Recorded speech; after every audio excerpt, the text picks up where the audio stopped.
Hey, what's up, dude? Cela ne t'aura pas échappé, à part si tu vis dans une caverne depuis quelques semaines, qu'il y a en France, en ce moment, des débats ou non sur l'âge légal de départ à la retraite. En gros, passer l'âge légal de 62 à 64 ans. Aux États-Unis, ici, on a enterré ce débat depuis bien longtemps, avec un âge légal minimal de départ à la retraite à 67 ans. Piou, ça en fait des années de taf. Avec l'américanisation de la société française, avec ses bons mais aussi ses mauvais côtés, le système de retraite français, selon moi, tend vers un système de plus en plus franco-américain. Les questions qu'il faut se poser sont: comment le système de retraite américain fonctionne? Est-ce que les retraités américains vivent bien? Et quelles sont les différences avec la France? Installe-toi bien, je vais t'expliquer ça de façon claire et digeste. Je m'appelle Omar, je vis à New York depuis des années. Bienvenue sur ma chaîne qui traite des différences culturelles entre la France et les États-Unis. Je suis là pour te partager le mode de vie ici et les dingueries que l'on peut y vivre. Ah, sujet brûlant aujourd'hui. Alors, je te le dis tout de suite, mon but n'est pas de donner mon avis ou de faire un match game comme j'aime bien le faire, comme tu peux le voir dans la vidéo sur le permis de conduire ou sur la différence entre le système impérial et le système métrique, mais vraiment d'essayer de décrire au mieux le système de retraite ici aux États-Unis. Je te passe la présentation du système de retraite français, j'espère que tu sais à peu près comment ça marche, mais si on peut le résumer en une phrase, c'est un système de solidarité intergénérationnelle basé sur un système de répartition. En gros, tu cotises aujourd'hui pour payer la retraite de pépé et mémé d'aujourd'hui. Tu cotises X années et un jour tu auras tes droits à la retraite quand toi tu partiras à la retraite. Aux États-Unis, l'âge de départ officiel à la retraite est fixé à 67 ans, et ça depuis 1983, soit depuis 40 ans déjà. Piou, ça en fait des années de taf quand même. C'est un système mixte basé sur, d'un côté, un système par répartition, comme on le connaît, ici appelé sécurité sociale, et des fonds de pension. En ce moment même, il parle même de repousser l'âge de départ à la retraite de 3 ans, de 67 ans à 70 ans. 70 ans, ça commence à faire chaud quand même, hein? Mais la grande différence ici, c'est que ton âge de départ théorique à la retraite est conditionné à ton année de naissance. Si bien que même s'il passait une nouvelle réforme, ça impacterait plus les générations à venir que les générations actuelles.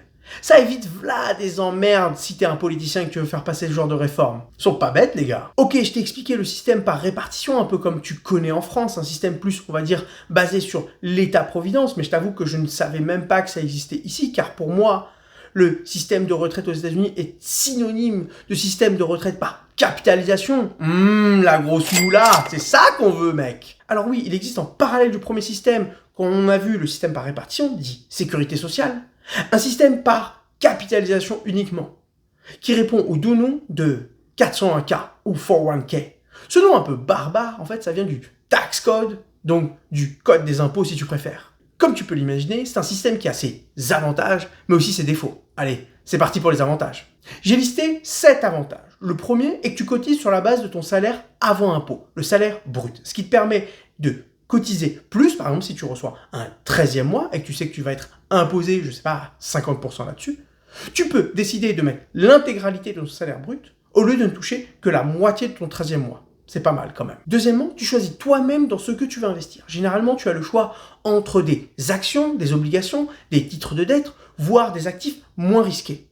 Ce qu'il faut comprendre, c'est que comme tu choisis les classes d'actifs dans lesquelles tu investis, tu choisis le mix, 10% là, 20% là, 50% là, tu peux définir donc des stratégies très agressives ou des stratégies très conservatrices en fonction de ton sentiment, de ton aversion au risque, de tes vues économiques. Si tu sens qu'une crise va arriver ou qu'au contraire on vient de passer une crise et donc tu veux faire tapis et donc être massivement investi sur les marchés, tu fais vraiment à ta guise.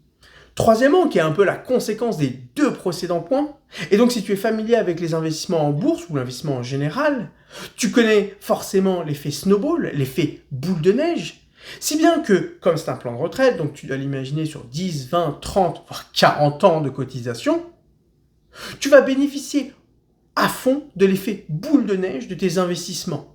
Prenons un exemple, disons que tu as cotisé à hauteur de 100 000 $ tout au long de ta vie.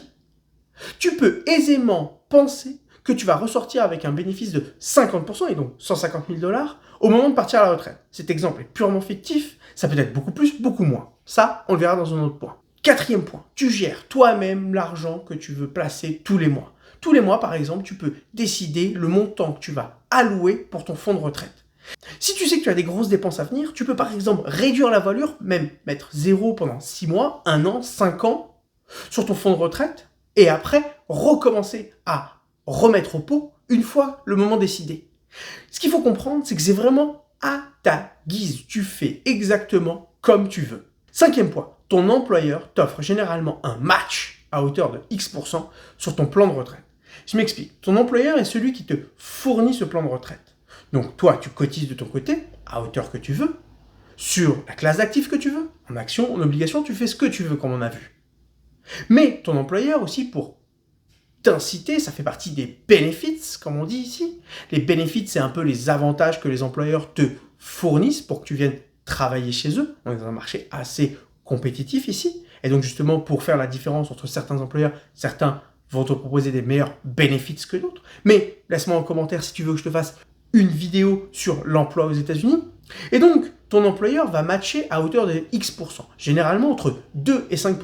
Si bien que par exemple, si tu gagnes 5 000 $ par mois brut, tu décides d'allouer 10% dans ton fonds de retraite, soit 500 $.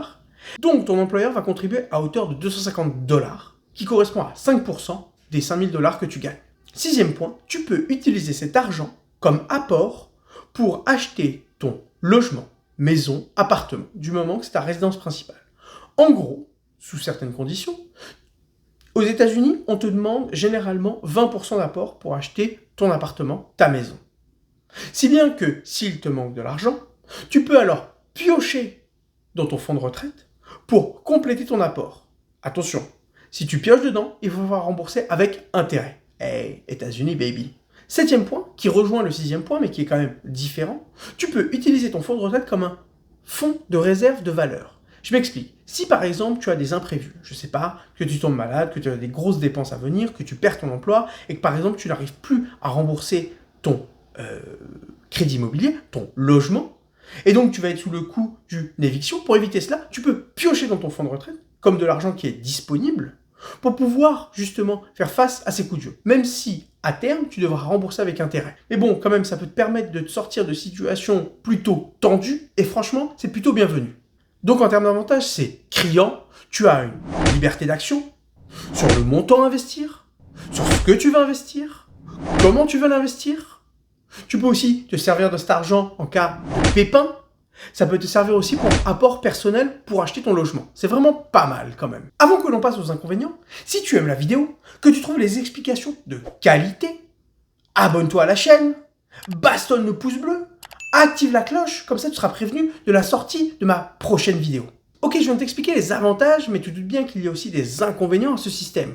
J'en ai listé 6. Le premier est le fait que tous les employeurs ne proposent pas de plan de retraite par capitalisation à leurs employés. En fait, seulement 68% des entreprises américaines proposent un 401(k) à leurs employés.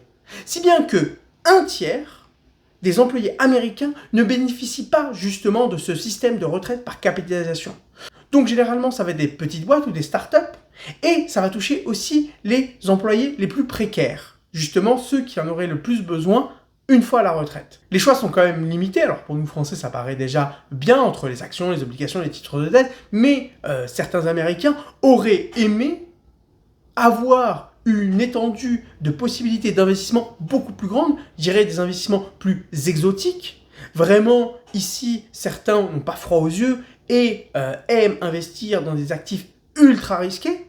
Troisième point, il y a des frais associés. Comme c'est un système par capitalisation, il y a donc des frais de gestion et d'autres frais associés qui vont en fait manger une partie de la performance générée.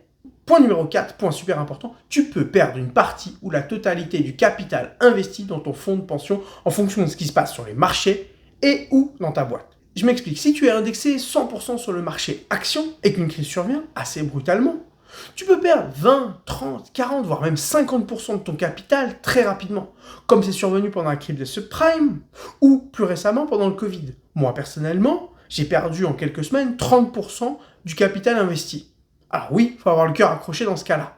Ça peut aussi dépendre de ton entreprise. Donc déjà d'un côté, si ton entreprise fait faillite, tes fonds sont protégés. Par contre, si ton plan de retraite consiste à avoir des actions dans ton entreprise, comme c'était le cas pour une entreprise pétrolière des années 90, Enron, qui avait maquillé totalement ses comptes, qui était complètement bidon. En fait, quand le poteau rose a été découvert, donc la boîte a été complètement coulée, si bien que les employés ont perdu leur emploi et leur salaire, mais en plus, ils ont perdu tout leur fonds de retraite. Mauvais délire là. Cinquième point, les sommes sont limitées tous les ans. Donc par exemple, si tu as plus de 50 ans, que tu as élevé tes enfants, que tu as fini de payer ta maison, par exemple, tu veux vouloir mettre plus d'argent au pot car tu penses plus à la retraite qui va arriver bientôt. Bah, le problème, c'est que tu es limité, alors limite assez large quand même, mais bon, pour des gens qui gagnent, on va dire, très très bien leur vie, ils seront limités à ce moment-là avec le montant qu'ils peuvent investir tous les mois. Sixième point, ton argent est bloqué jusqu'à 59 ans et demi. Alors on a vu que tu pouvais tirer dessus, mais à chaque fois que tu tirais dessus, si ce n'est pas pour des raisons très précises et codifiées, tu dois payer les taxes, c'est normal, même tu les paieras. De toute façon, quand tu seras à la retraite, tu paieras tes taxes, mais tu dois payer une pénalité de 10%. Donc en plus des taxes, tu peux quand même perdre la moitié entre les taxes et une pénalité si tu veux bénéficier de cet argent avant ta retraite. Donc du côté des désavantages, on peut commencer par le fait que c'est un système inégalitaire entre les employés américains. On a vu qu'un tiers des employés ne bénéficiaient pas de système de retraite par capitalisation. Deuxièmement, tu as des frais de gestion qui peuvent manger plus ou moins la performance générée. Et troisièmement, tu peux perdre une partie, voire l'intégralité de ton capital en cas de crise majeure sur les marchés. On retrouve bien l'une des caractéristiques fondamentales qui différencie la France des États-Unis. En France, c'est un État centralisé où les décisions sont prises à Paris pour tout le monde. Aux États-Unis, c'est un État décentralisé où les marges de manœuvre et la liberté individuelle est beaucoup plus grande. Pour finir, je te donne quelques chiffres pour mettre tout ça en perspective. Alors en France, la retraite moyenne s'élève à 1 341 € net, alors qu'aux États-Unis, elle s'élève à 1 830 $ net. Mais attention, il faut prendre en compte le coût de la vie qui est différent entre les États-Unis et la France. Aussi, je peux te citer le taux de remplacement net des pensions qui s'élève en France à 74%, alors qu'aux États-Unis, il est seulement de 51%, qui reflète bien une volonté politique moins redistributive, ou en tout cas plus redistributive, en France. Néanmoins, les chiffres aux USA que je viens de te présenter sont seulement ceux de la sécurité sociale, et donc la retraite par répartition. Ils ne prennent pas en compte la retraite par capitalisation. En moyenne, à l'âge de la retraite, l'Américain moyen a en moyenne 200 000 $ de plus, mais encore une fois, c'est une moyenne. Et regardez, la médiane nous apprend beaucoup de choses sur la disparité entre les retraites. 50% des retraités partent à la retraite avec moins de 50 000 $ et 2% des retraités environ partent à la retraite avec une retraite de plus d'1 million de dollars. Hey, c'est les States, baby. Il y a toujours un mec qui est là pour faire un gros billet. Au final, je ne sais pas si la France prend ce chemin, si c'est souhaitable ou non. En tout cas, être au courant du système par capitalisation, son fonctionnement, ses avantages, ses inconvénients, est pour moi la meilleure des façons de se préparer à l'avenir. N'hésite pas à me dire en commentaire si tu as aimé ce format de vidéo, moins drôle, mais tout aussi essentiel dans les différences culturelles qu'il existe entre la France et les États-Unis. C'est tout pour moi, and see you!